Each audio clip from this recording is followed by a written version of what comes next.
All right, so what's up? We got the new Balanced Druid 9.1 guide. I'm going to be covering a lot of the changes that are going from 9.0 to 9.1.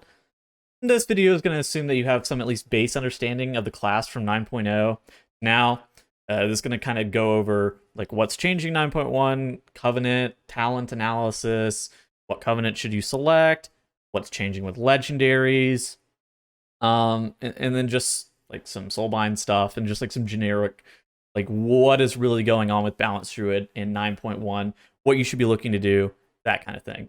But yeah, of course, this video does assume that you have some at least like base understanding of the class from 9.0 until now. Without further ado, though, let's jump and see what's happening and what's changing in 9.1. So as you can see on screen, there's actually, it's not a ton of changes, but the changes that are occurring are kind of impactful. So New Moon now has its recharge time reduced to 20 seconds, and New Moon and Half Moon damage are buffed. Solstice got a little bit of a nerf. Stellar Drift got redesigned. Basically, it makes your Starfall damage be increased by 50%, and you can still cast while moving, but now Starfall incurs a 12-second cooldown, meaning that you're not going to have 100% uptime on Starfall. Kind of clunky to play, but it's not always the worst possible thing. It really just kind of depends. Boat got a pretty big nerf. It's now at 24% critical strike chance, but it was previously at 40, and you would lose 8% every second, but now it's 24 and decreases by 3% every second. A pretty big nerf, all things considered. Well-Honed Instincts cooldown increased by 50%. Still a sick conduit. We're not gonna ignore the fact that that one's still probably pretty good. And yeah, with that too, we also have some new legendary additions. They do have Covenant Legendaries coming in the new patch, and one of these is good and the rest of them are bad. So Venthyr Sinful Hysteria is probably the one that you've heard the most about if you've been keeping up with anything Moonkin related. Basically, it makes Venthyr a viable Covenant in some situations and should be worn as basically all content is Venthyr. And what it does is every time you apply Ravenous Frenzy, the duration is increased by 0.2 seconds. Ravenous Frenzy will also linger and not overcome you for 5 seconds after it ends. So this is actually a pretty big deal just for making it makes sure Ravenous Frenzy just lasts significantly longer. You end up getting extra duration on it, and it ends up being good. Unbridled Swarm, which was renamed like 3 times. I actually don't even know if it's named Unbridled Swarm, but I guess according to this, it's named Unbridled Swarm, so that's what we're going to call it. Adaptive Swarm has a 60% chance to split into 2 swarms each time it jumps, is what it does. It's a nice quality of life legendary for Necrolord, but it doesn't beat out like Balance of All Things or Arcanic Pulsar. So it's like a do not craft kind of situation. There's nothing really exceptional about this legendary. Not really much to say about that. Celestial Spirits. This is actually a really interesting legendary. It makes the cooldown and duration of Convoke reduced by 50%. So basically, you're going to have 8 abilities, but it's going to take 2 seconds to channel, and the cooldown is going to be 1 minute. You also get Full Moon every other Convoke. It's like a deck of cards. So if you start off the fight with a Full Moon, you won't get one for your second Convoke, but you will get one for your third. So that's actually something that's really nice with Celestial Spirits. Unfortunately, though, Pulsar and Boat are just a little bit better than this, so it makes it difficult to justify wanting to actually make this. Ultimately, it doesn't change the power of like Convoke by that much because the ratio of abilities that you're getting for 8 spells is like not that great. Maybe if it was like a 100% 8 damage abilities, it would be sick. That would probably be really good, but it's like 5, I think, on average from what I remember from testing, and it just ended up not being as great as you would need it to be. Kindred Affinity. Basically, you and your partner both gain stats based on their Covenant, and the bonus is doubled while empowered. It's okay. It's not like the greatest legendary. Notably, so for Kyrian, you get Mastery. For Night Fae, you get Haste increased by 5%. Venthyr, you get Crit by 5%. Necrolord, you get Verse by 5%. It's not an exceptional amount of Mastery. Unfortunately, this legendary is not overly useful. It's not bad, but it's not great either. It is the biggest deal. Because you don't get 5% Mastery, you get like a flat number of Mastery. That's not great relative to the template. So, I mean, this is another just do not craft. So all 3 of these, Unbridled Swarm, Celestial Spirits, and Kindred Affinity, are very largely useless. Sinful Hysteria, Bis Legendary for all content is Venthyr. We're going to talk about that in a little bit too. Next, we got Covenants and Legendaries and random rotation stuff. I think that for me, it's like pretty reasonable to just kind of lump these in with one another. I think it makes a lot of sense because there are basically two builds that you're going to be going for balance this patch, whether it be the Night Fae build or the Venthyr build. So I think that makes a lot of sense. If you want to read about like Kyrian or Necrolord, you can check out the Wowhead guide that I wrote. There are sections about Kyrian and Necrolord here. A lot of people aren't going to be playing these Covenants, I suspect, so it's going to be like kind of moot to be able to go super in depth on that. But those are going to be, like I said, pretty sparsely played. It is also assumed that there's some base level of understanding with how the rotation functions. If you don't have any, there's like a pretty comprehensive like rotation guide on Wowhead. Just playing the class a lot more, you're going to be able to get a decent amount of understanding of where I'm trying to go with some of these terms and whatnot. But yeah, if you don't have like an understanding of like the rotation, you can check out the Wowhead guide. Icy Veins guide, also a great resource. Other Dreamgrove associated resources, you can learn about the base rotation there. So yeah, Covenants. There's a core argument for Venthyr versus Night Fae. Oh, goodness gracious. Yep, and basically Venthyr provides an insane amount of burst DPS and sims somewhere around 7% ahead of Night Fae. Let me pull up the sims right now. So yeah, it sims somewhere around 7% ahead of Night Fae.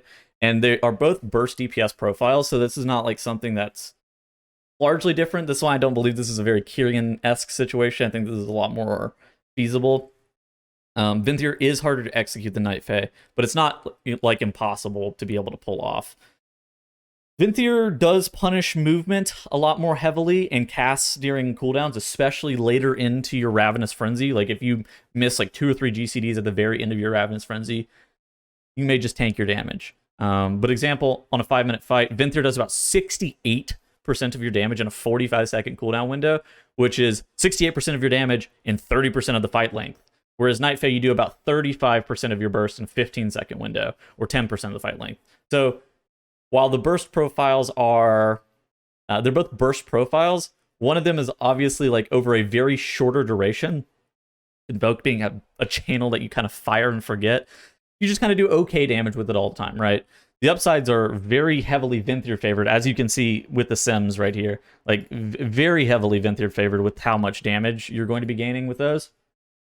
But at the same time, I suspect that Night Fae will be good, maybe better for some players who are trying to learn the fight in Sanctum of Domination and have less than stellar movement. Because you get punished so heavily off of like bad decision making based on your cooldowns and based on fight timing. And like early on, Invoke, you just kind of fucking slam it. It's like really easy to deal with. For the top end players, though, they're probably going to be running Venthyr more often than not. I'm personally Venthyr right now. And if you have bad movement, you're just, or if there's like really bad movement whenever you need to use your typically second set of CDs, you're just going to be playing Stellar Drift and you'll cast a Starfall during Ravenous Frenzy. That's like a minor damage loss. So that's also something that you have to consider. But all things considered, make sure that you're just making the decision that's right for you. I don't think that there is any right or wrong decision, to be fair. I think that it just really depends on the players. And it really just kind of depends on like what you're looking for, what content you're doing. Venthyr is probably going to be better in Mythic Plus basically for all situations. But at the same time, Venthyr is not great for low-level keys either. Like, Trash Pack dies fast, you're wasting 10 seconds of your Ravenous Frenzy, you're like, oh fuck, this is actually the worst Covenant possible. So there certainly are a lot of nuances with this decision being made right here. I don't think this is a very Kyrian-esque debate the shit out of everybody's situation. I think this is more of like there is a decent argument for both. I think that for a lot of players, Night Fae, especially if they're rating only, they're not going to put in that much time to like learn movement on fights. Maybe they're like, I don't know, an okay player, not the best. It makes sense that they would play Night Fae. I think that for me, I was even considering playing Night Fae for early Mythic progression while I'm still learning the fights for like those 5 pull bosses that you don't really get like a great grasp of your movement on until later on in the farm and stuff like that.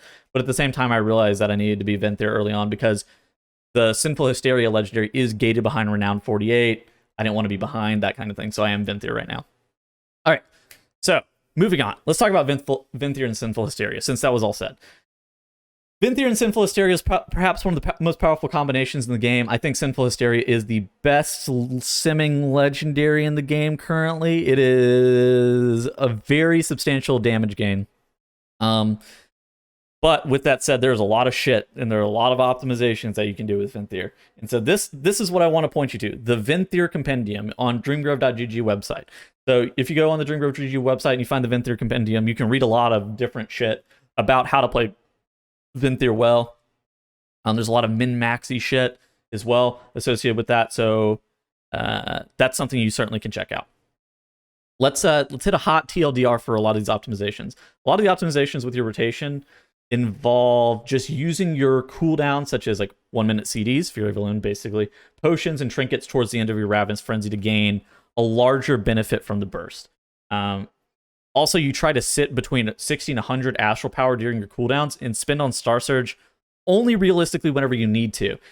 At that point, you dump all of your Astral Power towards the end of Ravenous Frenzy to be able to deal like the most amount of damage, because you are gaining a stacking damage buff by having Ravenous Frenzy. So you dump all of your Astral Power at the very end to be able to make sure that you are getting the most amount of damage from those Star Surges. It's also no longer necessary to go in Eclipse at 90 Astral Power anymore, but it's still encouraged to pool towards the end of the Eclipse. You're not punished as heavily for being towards 90. That's basically a lot of the nuance with how Venthyr works. Of course, there is like a decent amount more stuff, just because, like, look at this. Single target priority list inside of cooldowns before the 5-second extension buff. Use your trinket, so that it'll be for the rest of your cooldowns. Example, 13 seconds remaining for IQD or 17 in Bloodlust. Use potion at 17 seconds of Ravenous Frenzy remaining. You cast Fury of Elune if Ravenous Frenzy gets 4 less seconds remaining. Cast Star Surge to prevent capping Astral Power. And then keep up your dots and cast Wrath to Fill. There's also a weak aura that is good for fillers on AoE. Here it is. This is good for fillers on AoE. The recommendation this weak aura gives is not always correct when your targets will die before your cooldowns end or the targets are spread. This is telling you basically when are you supposed to be starfiring on AoE, when are you supposed to be wrathing on AoE whenever you're inside your cooldowns. This is really, really useful for a lot of different situations. I would recommend getting this weak aura. I'll link it down in the description. It was by Junder. He made a frenzy filler weak aura. It's great. It's good shit. So I'll link that down in the description so you can check that out. But yeah, okay. What is next? Soulbinds. Haha, yes, of course. So with this being the case, both Theotar and Nagia are relatively decent options soulbind-wise. I would say that Theotar is the one that I'm going to default to, but here's the reason that they're both good. Nagia involves lining up your Thrill Seeker with your second set of CDs, so you get the Euphoria with your second set of CDs. Theotar involves you being able to stay under your umbrellas most of the time, but they're both good in different situations, and you can play either one. The reason that I recommend Theotar over Nagia is because you're not always able to play around Thrill Seeker and the Euphoria buff as often as you would really like, and Thrill Seeker can line up poorly depending on what's coming, and standing under the umbrellas are just kind of fire and forget. You don't necessarily have to move that much in Mythic Plus or in Raid, so you can kind of get good value out of them. Whereas if you're losing your Thrill Seeker to whatever, or you have to or your cooldowns are assigned at a very set time, or you have to move and you can't use your CDs at that point whenever you're getting the Euphoria stuff, Nagia can be very good, but at the same time, the damage is close between the two of them. Let me pull back up the sims again so you can see those. The damage is close between the two of them. If you're getting reduced value from either one, the other one may be better, but at the same time, it's I think that Theotar should be the general go-to. That's also Wasteland, the tea time shit, Wasteland Propriety, not bad. Whatever. What else do I need to say? Oh yes, Precise Alignment Conduit is good for Venthyr. Very specifically, the Precise Alignment Conduit is the second best conduit for us damage-wise. The first choice is obviously Endless Thirst, and that's for both Soulbind trees, whether it be Nagia or Theotar. So that is something that you very, very much need to know, because precise alignment, you're literally just CD stacking, so you may as well just continue to stack it even further. And that's all I needed to say about Venthyr specifically. Let's move to Night Fae, which isn't changing that much. The most notable thing now is that it's Night Fae and Pulsar, not Night Fae and Boat. With Balance of All Things getting nerfed, you now play Pulsar for basically all situations as Night Fae, AoE and single target. You can try to line up your second Convoke for depending on the fight with Pulsar, but it's always situational for how much astral power you spent, fight timings, that kind of thing. It's not always going to line up with the Pulsar buff, but whenever it will, it's not bad to fire your second Convoke with that Pulsar window. Of course, you would kind of rather have it with the Celestial alignment, but double unused trinkets are dead. There's like a lot of shit that's gone into why Night Fae is slightly worse for this patch. Boat getting nerfed is another one of the things that, one of the reasons that it's like not that great anymore, or at least worse than it was previously. Yeah, okay. So that's one of the things. Also, again, very similar to Venthyr, you no longer need to go in an Eclipse at 90 astral power anymore because you're not playing Boat, but it's still encouraged to pool towards the end of Eclipse, but you're not punished for not being at 90. Soulbinds, it's always Naya. 100% of the way, always through, it's Naya. Grove Invigoration's too good. Conflux and Fury of the Skies are your conduits that you're going for. Precise Alignment's a third potency if you need it. But it really just kind of depends. Burrs, I think, is like slightly ahead sim-wise, that even though my guide says the wrong thing right now. These are both really close. The second potency versus Burrs, they're both very, very neck and neck damage-wise. It's not really one of those things that you have to worry about too terribly much. All right, talents. Let's go through and talk about some of these talents. There is a slightly difference between the two builds. Venthyr wants to play Fury of Elune, basically. Okay, so it's most of the time it's Nature's Balance. Warrior of Elune, very, very strong for burst AoE fights. We saw it a couple times. Nathria, Stone Legion Generals, those were great Warrior of Elune fights. Warrior of Elune is still very good in those situations. Nature's Balance, good from other situations. It just kind of depends. KT may be a good Warrior of Elune fight.